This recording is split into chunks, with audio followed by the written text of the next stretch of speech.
ಕರಡಿ ದಾಳಿಯಿಂದ ಮೇಕೆಗಾಯಿ ಜಿ ಓಬಯ್ಯ ಸಾವು. ಕೂಡ್ಲಿಗಿ ತಾಲೂಕಿನ ಹಾಲಸಾಗರ ಗ್ರಾಮದ ಬಳಿ ಸೋಮವಾರ ಮೇಕೆ ಕಾಯುತ್ತಿದ್ದ ವ್ಯಕ್ತಿಯ ಮೇಲೆ ಕರಡಿ ದಾಳಿ ಮಾಡಿ ಸ್ಥಳದಲ್ಲೇ ಸಾಯಿಸಿದೆ. ಹಾಲಸಾಗರದ ಗ್ರಾಮದ ಜಿ ಓಬಯ್ಯ ಸಾವಿಗೀಡಾದ ವ್ಯಕ್ತಿಯಾಗಿದ್ದು, ಈತನು ಮೇಕೆಗಳನ್ನು ಮೇಯಿಸಲು ಗ್ರಾಮದ ಹೊರವಲಯದಲ್ಲಿ ಹೋಗಿದ್ದಾಗ ಕರಡಿ ದಾಳಿ ಮಾಡಿ ತಲೆ, ಕಾಲು, ಕೈ ಸೇರಿದಂತೆ ದೇಹದ ತುಂಬಾ ಪರಚಿ ಗಂಭೀರ ಗಾಯಗೊಳಿಸಿದೆ. ಇದರಿಂದ ಓಬಯ್ಯ ಸ್ಥಳದಲ್ಲಿಯೇ ಮೃತಪಟ್ಟರು.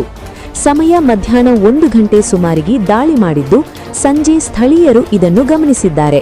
ನಂತರ ಗುಡೇಕೋಟೆ ವಲಯ ಅರಣ್ಯ ಅಧಿಕಾರಿಗೆ ಹಾಗೂ ಪೊಲೀಸರಿಗೆ ಮಾಹಿತಿ ನೀಡಿದ್ದಾರೆ. ಮೃತರಿಗೆ ಪತ್ನಿ ಹಾಗೂ 2 ಪುತ್ರಿಯರು ಇದ್ದಾರೆ ಎಂದು ತಿಳಿದುಬಂದಿದೆ. ಕರಡಿ ದಾಳಿ ವಿಷಯ ತಿಳಿದ ಜನರು ಅರಣ್ಯದಲ್ಲಿ ಹೋಗಿ ಅಲ್ಲಿಯೇ ಇದ್ದ ಕರಡಿ ಮೇಲೆ ದೊಣ್ಣೆ, ಬಡಿಗೆಗಳಿಂದ ಹಿಗ್ಗಾಮುಗ್ಗದಿಂದ ಹೊಡೆದು ಸಾಯಿಸಿದ್ದಾರೆ.